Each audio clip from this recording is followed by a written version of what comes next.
We're going to go to view Justin's video right now, and then we'll go see what he's doing over there. Justin Kramer. Yeah, I'm Justin Kramer. I live in San Antonio at the CIA campus there. I just moved here back in February from Washington, D.C., though. So I guess I would consider D.C. my home. So I actually kind of took a career change. In Washington, D.C., I worked at a law firm and was planning on going to law school. All my free time I was spending baking and cooking and trying recipes. And after a year and a half of that, I was like, well, maybe this is where my passion leads. This is what I'm actually passionate about and what I choose to do in my free time. My best friend growing up, his mom owned a chocolate and sandwich shop. For the town that I was in, it was pretty fancy. So I used to go in there with him and go in the back and watch her making chocolate and all this stuff. And I just like instantly was drawn to it and asked her to teach me how she did it. And ever since then, I've been hooked. I am actually a baking and pastry chef, so I can't say that seafood is the first thing that I am drawn to when I'm in the kitchen. So whenever I did decide that culinary was the path I wanted to take, I just went out into my research, and no matter where you look, CIA was always ranked as the top institute. And so I knew that that was a place that I had to go if I was going to really commit to this path. My recipe is going to be kind of like a recreation of taiyaki, which is kind of a Japanese festival food. That's usually it's a pancake that is shaped like a fish and it's filled with red bean paste. And I am going to take out that red bean paste for two of the ways that I'm doing it.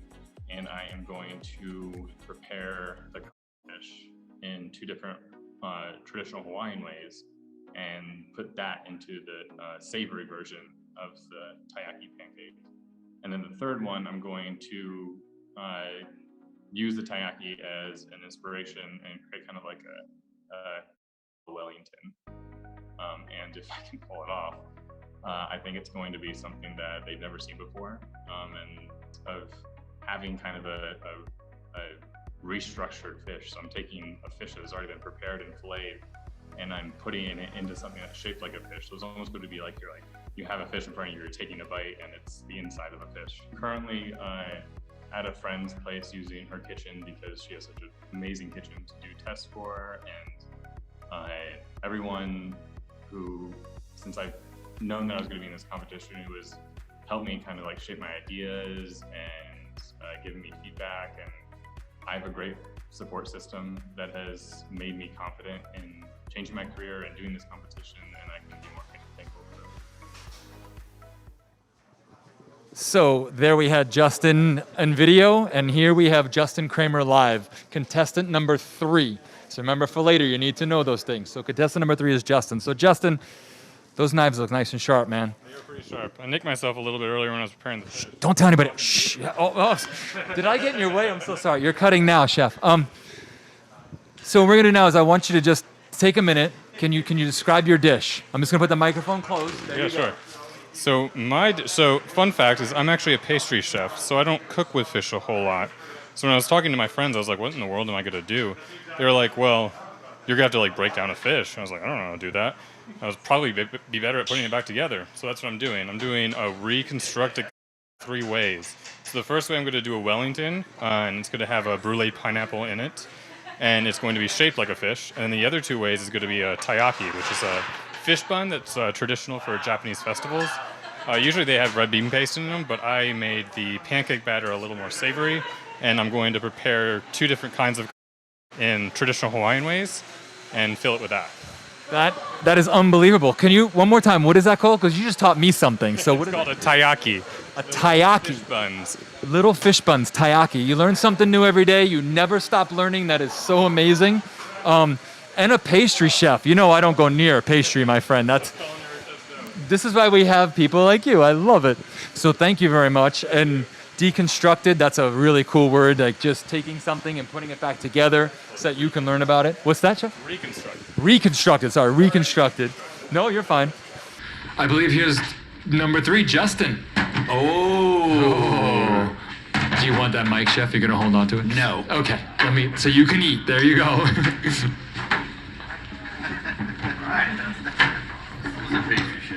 Justin, don't leave yet, sir. Oh, you got one more? You're staying, sir. So everybody, Justin, and you get to describe your dish now, sir. So go for it. Yeah, so this is reconstructed kahala 3 ways. I'm a pastry chef, so whenever my friends, whenever I was thinking about what I was going to do for this, my friends were joking and like, you don't even know how to take apart a fish. And I was like, yeah, I'd probably be better at putting it back together. So that's what I did. So each fish is prepared, the inside is a little bit different. So one fish is a macadamia encrusted kahala. One fish is a honey soy glazed seared kahala. And then the middle one is going to be brulee pineapple kahala. And that's a Wellington, sorry. Brulee pineapple Wellington kahala. The one in the little envelope, that's how it's traditionally served at Japanese festivals. So I tried my hand at some origami a little bit. And so that one's going to be the macadamia encrusted one in the envelope. Why don't you tell us a little bit about how you were inspired to come up with this kind of play on Japanese foods? Yeah, so obviously with the Hawaiian heritage, Japanese heritage is also very prevalent in Hawaii. And so I wanted to do something that kind of tied in the two. So the taiyaki, obviously, very traditional Japanese festival food. And then the I made prepared in Hawaiian ways to kind of mix the two together. Very ambitious. It was. Are you familiar with the dish kulubiak? I'm not, no. Russian casserole with Russian That's right. pastry, right? Usually layered with spinach and Mm-hmm. what they call visiga, which is actually the marrow of a swordfish, Okay.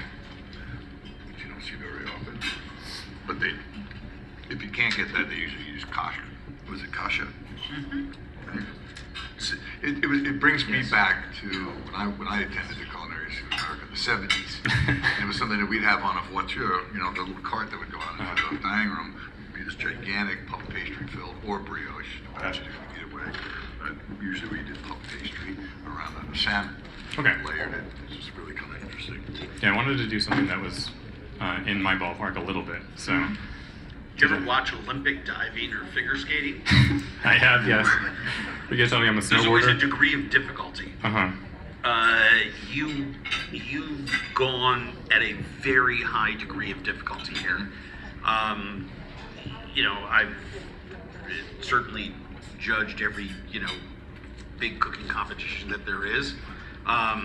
And everyone always makes a joke backstage. Don't do 3 things, right? And do one thing very well.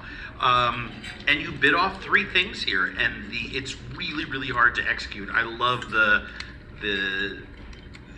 I love what you've done here with it. I thought the soy sauce glazed, that's pan-seared. Yes. You were saying worked really well with this, yummy little glob of mayo-y stuff that was there. And everything worked really well with the breading for me, except the coconut. Okay. I got sort of one flat flavor out of it. The puff pastry one was fantastic with the vegetable and all that. There was a nice contrast there. Same thing with the contrast of the acidity of the soy sauce-based one. I thought this one was the least successful of it. And then I ate it with the this little It's a mango salsa. pineapple mango Mango salsa. salsa with it, which really sort of perked it up. I would have liked to see maybe more of that, or maybe that inside there. Very, very ambitious, but like you, I bit into the puff pastry presentation in the middle, and it took me back, to dining out with my father when I was a little kid. So, and I like the way you confidently told us your story. You're a pastry chef. You're not going to take apart the fish. You're going to put it back together. I think that was a great sell. Thank you. Agreed. Yeah. Go ahead. Oh, sorry. I will say I agree on the, what are the little fish, taiyaki? Taiyaki.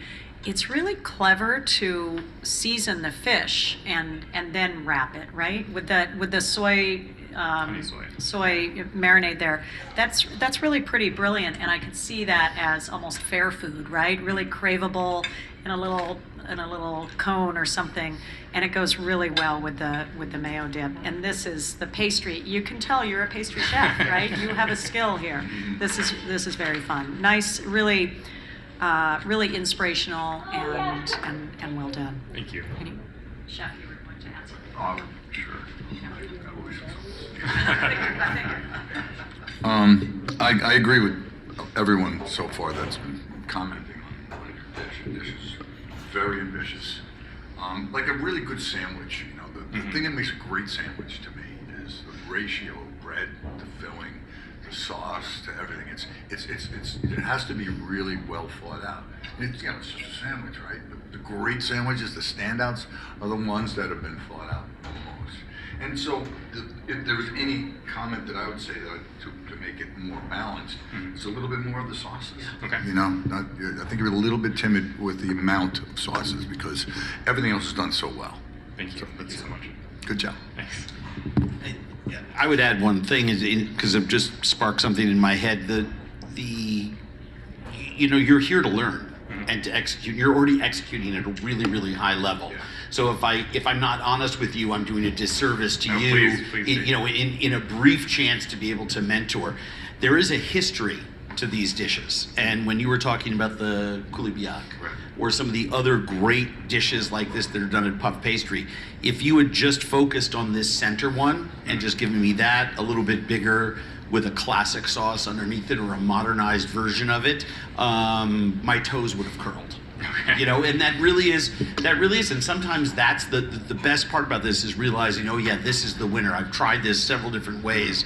Something like this would really be an explosive way to cook. I'm very impressed that the works this well inside this preparation. I knew it would do it on the 2X on the left and right, but in the center, I love that on the baked version. Really well done. Thank you. Inspirational, man. I love it. I love it. We got the next contestant coming down. Thank you, Justin, very much. Thank you.